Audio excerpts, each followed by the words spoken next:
On this edition of the NESN College Hockey Podcast, we'll give you our 3 stars of the week in Hockey East, preview what could be a crazy weekend in Hockey East, and also talk to BU senior captain Patrick Curry.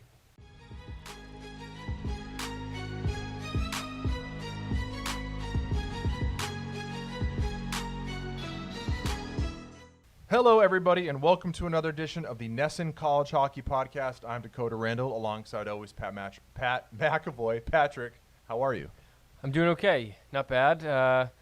We got an exciting show, and that's all. I'm ready to talk about that. You kidding me? Great. Well, I just went to Disney World over the weekend. I got a surprise birthday gift from my fiance. Yeah, I thought we were going up to New Hampshire for the weekend. All right. And we got up there Wednesday night.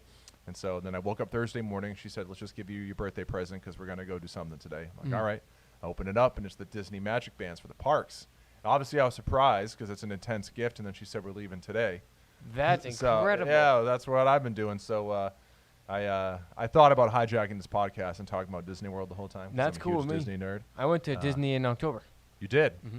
Oh, so you missed. Did you go to Star Wars Galaxy's Edge? Mm-mm. See, I did, and I went to the new Rise of Resistance ride, which is their new it's like impossible to get on. It's basically a lottery system, and I got on, which was incredibly fortunate, and it was worth the hype. We also showed up like 2 hours early so we could get on the Avatar ride in Animal Kingdom. Incredible. Yeah, we did a lot in 2 days. It went hard.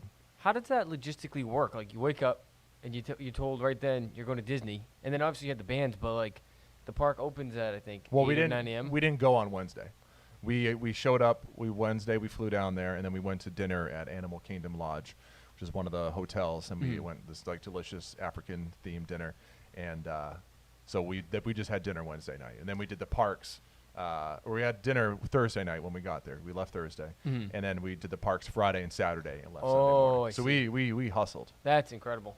Anyway, so not to go off about incredible. Disney, I could talk about it forever because I'm a huge, unabashed Disney nerd.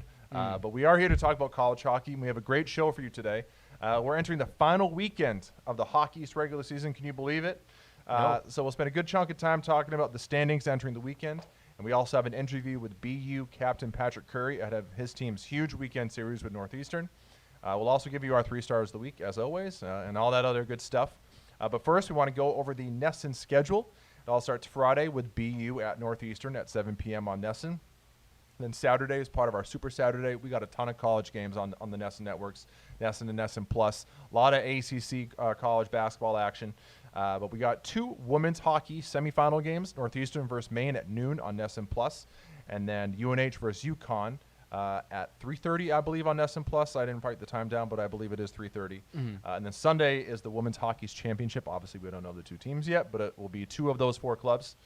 So it's going to be a big weekend. And remember, all of our hockey's coverage is brought to you by Rockland Trust, where each relationship matters. So we'll get to all that stuff. We'll get to all the games and everything. But as always, we want to start with our 3 stars of the week in Hockey East. And first up is Boston College star Alex Newhook. Boldy, Newhook, Hardman, Boldy across. Newhook scores! 4-0 BC. The last 2 guys any goaltender in Hockey East wants to see on a 2-on-1 right now. Yeah, it was another great weekend for Alex Newhook. And really, more than anything, this is sort of I've named him the first star sort of to celebrate what was an incredible month for him that also just culminated with him being named the Hockey East Player of the Month for February. But he racked up 2 goals and 2 assists as the Eagles beat BU and Merrimack over the weekend. He really has emerged as a huge player for BC, one of their better players. And he had another great weekend, and he was honored for having a great month. And overall, he is my number 1 star of the week in Hockey East.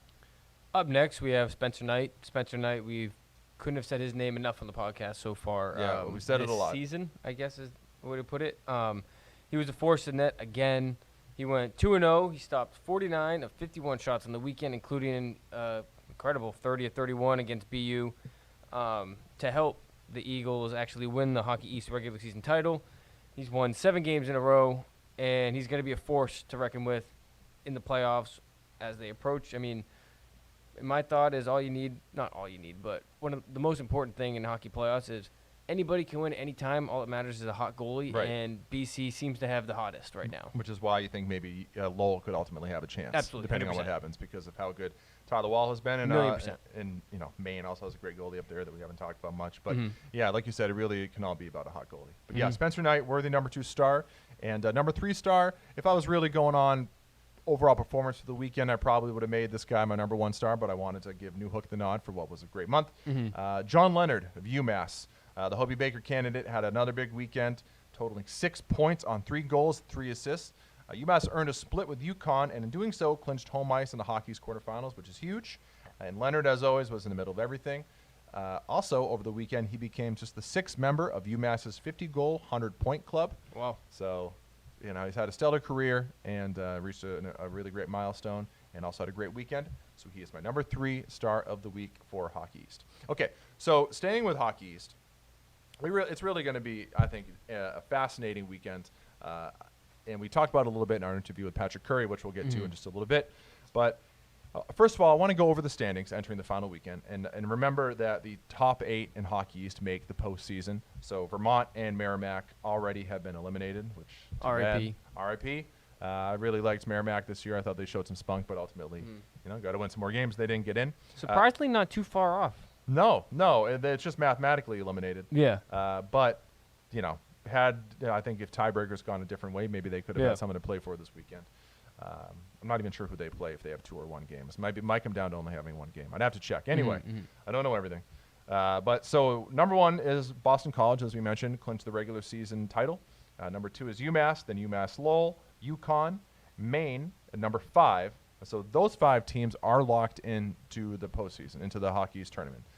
BC, UMass, Lowell, UConn, and Maine all have made the Hockey East tournament.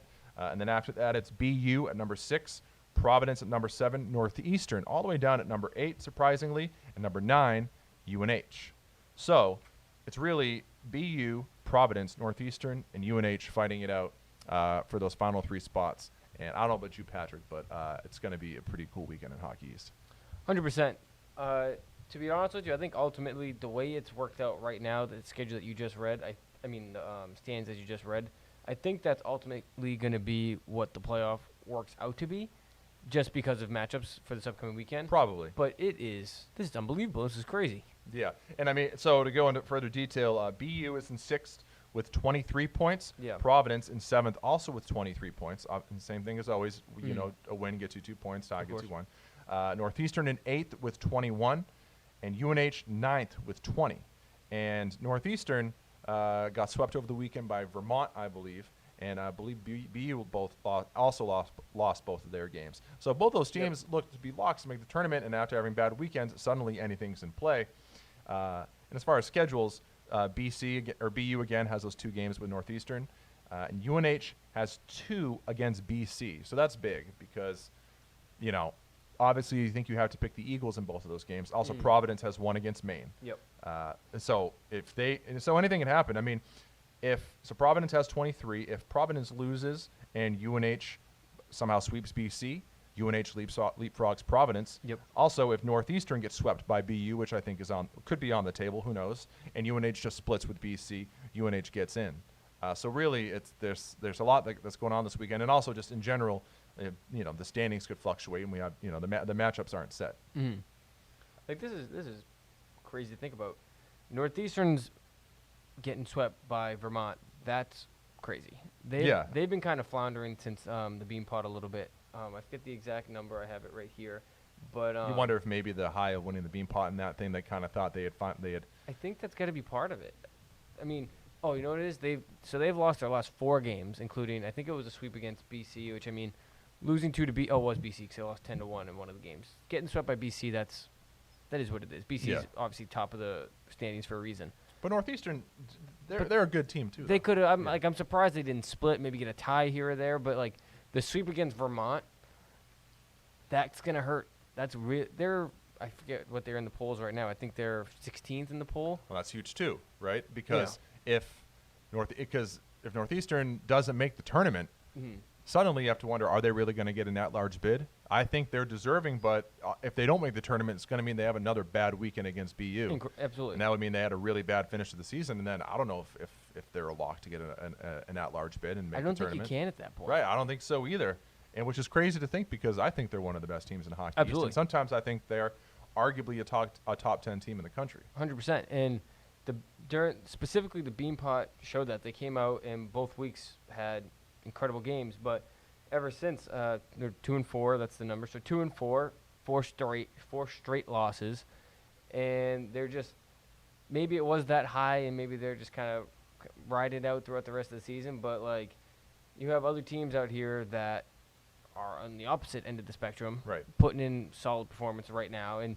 I'm a little nervous about Northeastern, but I do think they're going to end up making it. But I am a little nervous about them.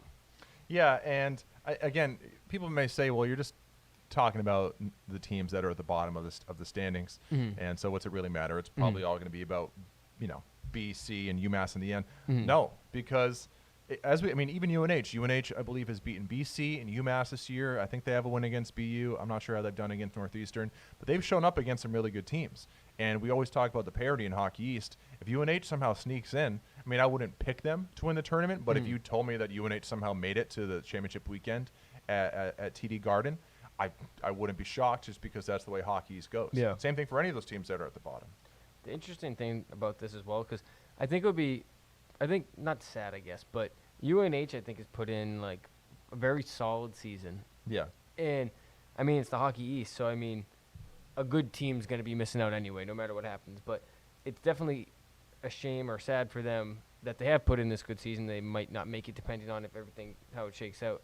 But one thing that I want to talk about a little bit is UConn already being locked in at 4. UConn was a team who would that have thought, right? exactly earlier in the season we talked about them as like not a bubble, but like we weren't sure what we were getting out of UConn, and now all of a sudden, heading into the final weekend of the season, they're sitting pretty, they're ready to go, Right.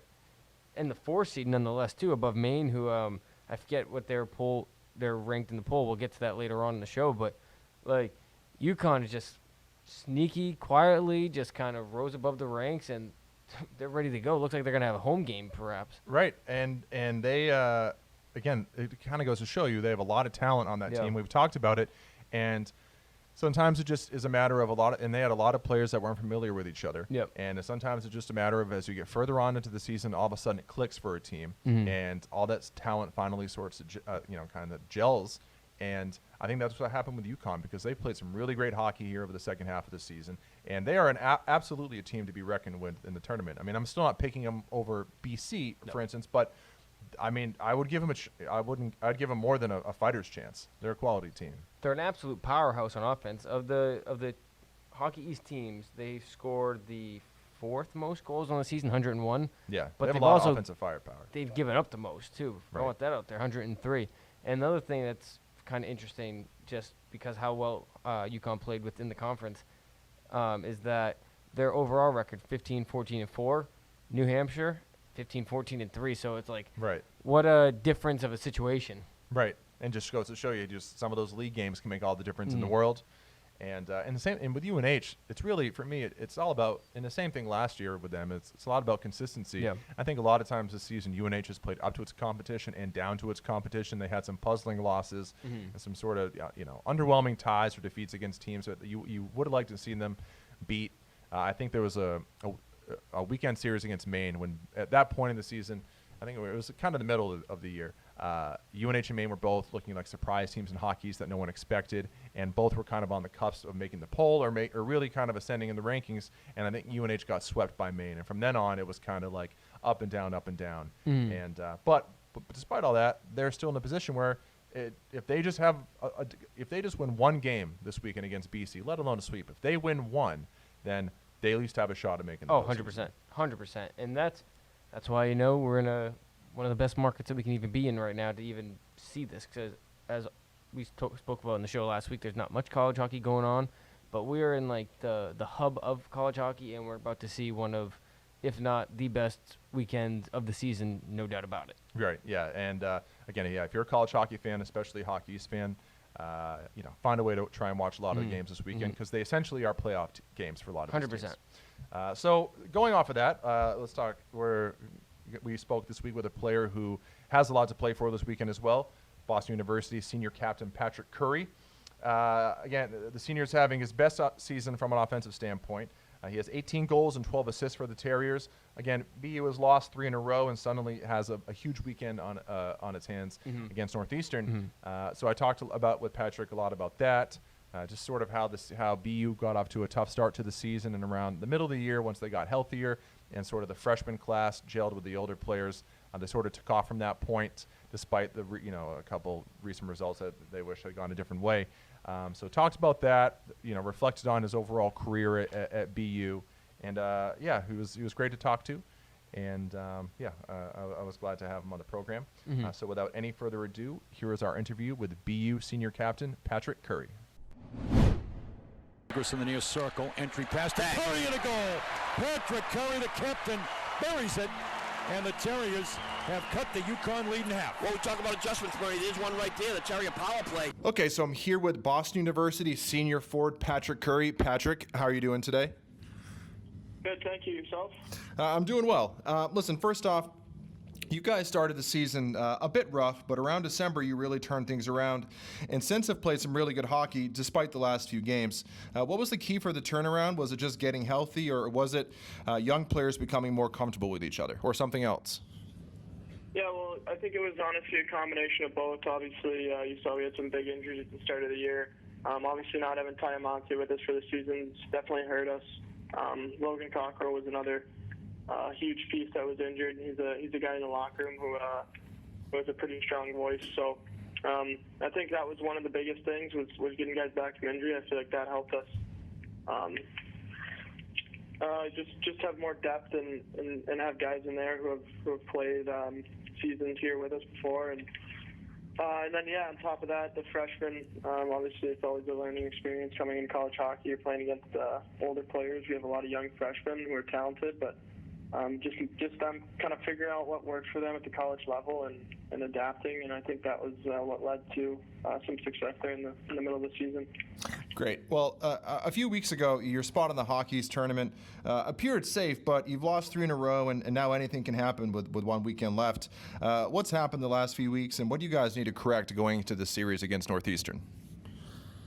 Yeah, well, I feel like some of the games that we played, for example, the game in UConn on the road, we played a very good hockey game. Unfortunately, towards the end of the game, there's a couple of mistakes, and we didn't quite get the results and the points that we wanted. And then I thought we played pretty well against BC the other night, and then there was a couple of games there where it seemed like we weren't really there as a team, and the score kind of showed that. But at this point, this is the tightest in my 4 years that I've seen the Hockey East, and I think it's obviously exciting playing one of our biggest rivals, and which could have major playoff implications. So, just getting excited, really gearing up for that weekend, and kind of putting what's happened up to this point behind us.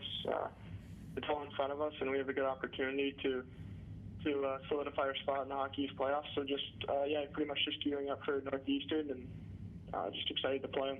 Yeah, and you kind of touched on it, but again, you go into the series with the Huskies. A lot of storylines, obviously the rivalry, but a rematch of the controversial finish in the Bean Pot, as well as 2 teams that need wins to make the postseason.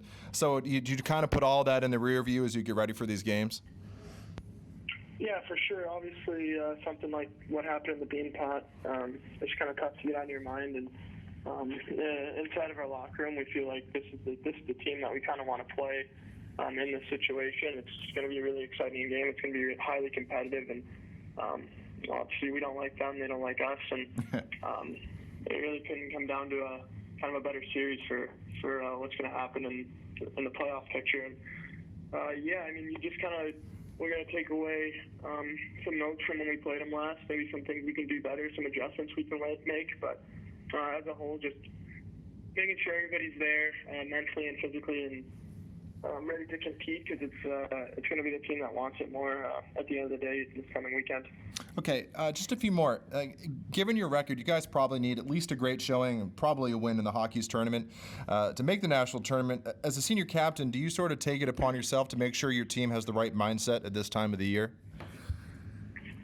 Yeah, absolutely. I mean, what I've come to find in the past few years was, especially my sophomore year, when we kind of needed to win the Hockey East to get into the tournament. It's all about just playing well at the right time and getting hot at the right time. And I feel like this upcoming weekend could be a step in that direction if we can put together a good weekend and feel good about ourselves going into the playoffs. Anything can really happen with how tight this Hockey East conference is this season. It's kind of anybody's tournament. And, so just for me personally, I just making sure everybody's showing up to practice, making sure everybody's locked in and ready to get to work and get done what we need to get done, and then just gear up for the game and make sure we leave everything out there and don't leave anything up to chance. On that note, you guys have proven you can play with just about anybody this season. Do you feel like if you can just take care of business, that you really can make some noise in the postseason? Yeah, absolutely. Just have a lot of confidence in this team. I mean, I think everybody inside our locker room knows what we can do, and we're playing the right way. It's a matter of just having everybody there mentally and understanding what we do and how we play when we're successful and trying to do that to the best of our abilities. I think we can play with anybody in this league. We've shown that against every team in this conference we're competitive against. Every game's been close. We've beaten a majority of the teams in the conference as well. So, I mean, there definitely is confidence surrounding our team and how we can compete when we're facing off against some of the best teams in the conference. So, yeah. Great. And on a personal note, you're having probably your best season of your collegiate career. What's been behind this success, and how important was it for you to sort of take that next step when Ty and Monty went down? This season I've had a lot of success. I mean, I credit a lot of that to the guys I'm playing with. I got 3 great players around me. From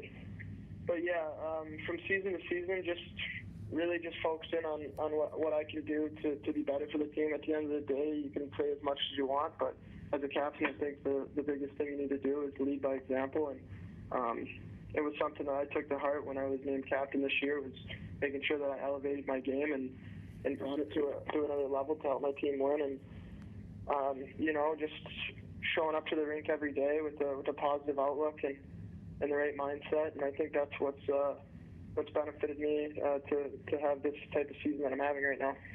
And finally, your BU career will come to an end at some point here in the next couple months. Regardless of how the season ends, how will you look back on your time with the Terriers overall?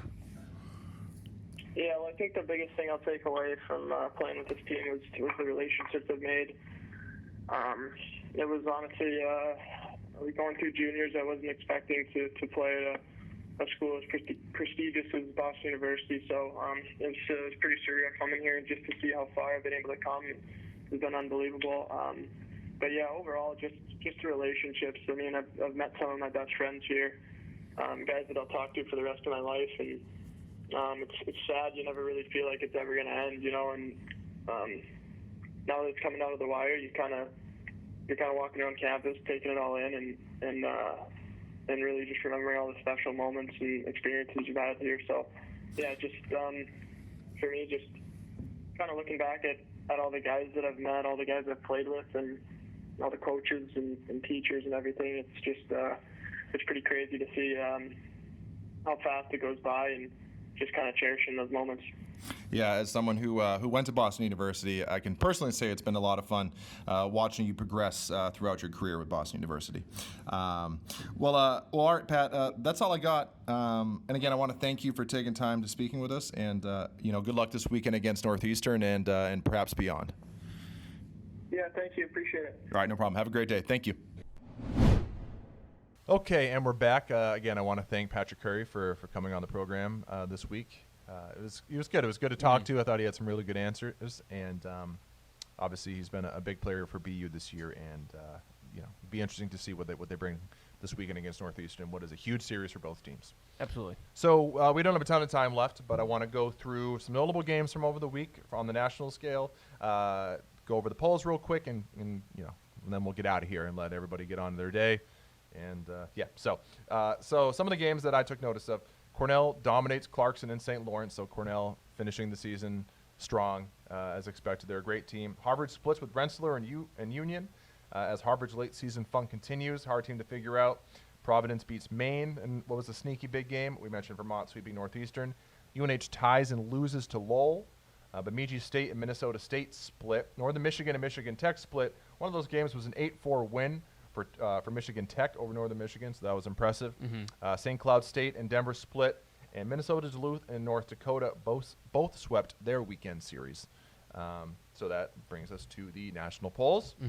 And Cornell staying at number 1, followed by North Dakota at number 2, Minnesota State at number 3, BC at number 4, Minnesota Duluth at number 5, then Denver, Clarkson, Penn State, UMass, Bemidji State at 10, Ohio State 11, UMass Lowell 12, Arizona State, Quinnipiac all the way up to 14, Maine at 15, then Northeastern, Western Michigan, Providence, Minnesota, and AIC staying at number 20. Pat, any takeaways from the polls this week? So the first thing I want to talk about, I don't want to rip them too much more. So Northeastern, they went from 13 to 16 after the sweep versus Vermont. I mentioned it already, but ever since the Beanpot, they're 2-4, 4 straight losses. They were at 10 2 weeks ago, fell to 13 last week, now to 16. They need a big weekend versus BU. If not, like you mentioned already, aside from obviously the Hockey East tournament, the NCAA tournament is looking negative. Aside from that, this isn't much of a fall, but Minnesota State, they went from 2 to 3 after splitting with Bemidji State. They had won 4 in a row entering the series. They lost the first, won the second, so now they're back on the wagon. Yep. And then on the other side, continue with Bemidji State, all the way up to 10. Went from 11 to 10, so I mean that's not much of a jump, but a team that came on late in the season. Yeah, you kidding me? This is like Bemidji State has been the opposite of what Harvard is. Harvard played like 3 games and then were ranked like 12 in the country after like 3 games. And then rose, and then have fallen off a cliff a little bit, whereas Bemidji State, we hadn't even talked about them until about like a month ago, and now they're number 10 in the country, right? Prime position for an at-large bid if they didn't win their conference outright. Aside from that, Quinnipiac had a good weekend. It went from 17 to 14. This is the highest I've seen them in a while. They swept Brown 2-1, Yale 5-0, 5-2-1 over the last 8 games. So good time to be them. And then, again, not much of a rise, but North Dakota went from 3 to 2 after sweeping Western Michigan 3-1 and then 2-1 in overtime. They are 7-1-1 over their last 9 games. Cool. All right, great stuff, Pat. Yeah, on Quinnipiac, good to see them sort of right the ship here at the end of the season because that's a team with too much talent and with too strong of a track record to finish the season as weakly as they were doing in the middle of the year. So it looks like they could be in a position to make the tournament. And again, just good to see them and finish strong because that's a team that I've believed in anyway. Okay, so before we get out of here, I want to give you the NESN schedule one more time. It all starts Friday with BU at Northeastern at 7 p.m. on NESN, and then Super Saturday, huge weekend or huge Saturday full of college sports on the NESN networks, including a ton of ACC basketball. But we also have 2 women's hockey semifinal matchups, Northeastern versus Maine at noon on NESN Plus, and then UNH versus UConn at 3:30, I believe, also on NESN Plus. And then Sunday, the Women's Hockey East Championship teams to be determined. Incredible. And remember, all of our hockey's coverage is brought to you by Rockland Trust, where each relationship matters. So, yeah, going to be a big weekend on NESN. Good luck to all the teams participating in the Women's Hockey East semifinals and eventually the championship. Yep. And I don't have anything else to add, Pat. Do you have anything? I hope I randomly end up at Disney this weekend. You do? You should. It was a great time. Though there's a lot of construction at Epcot, so if you go, don't expect much at Epcot. Goodness gracious. Okay. All right. Well, again, thanks for listening, everybody, and we will see you next time on the NESN College Hockey Podcast.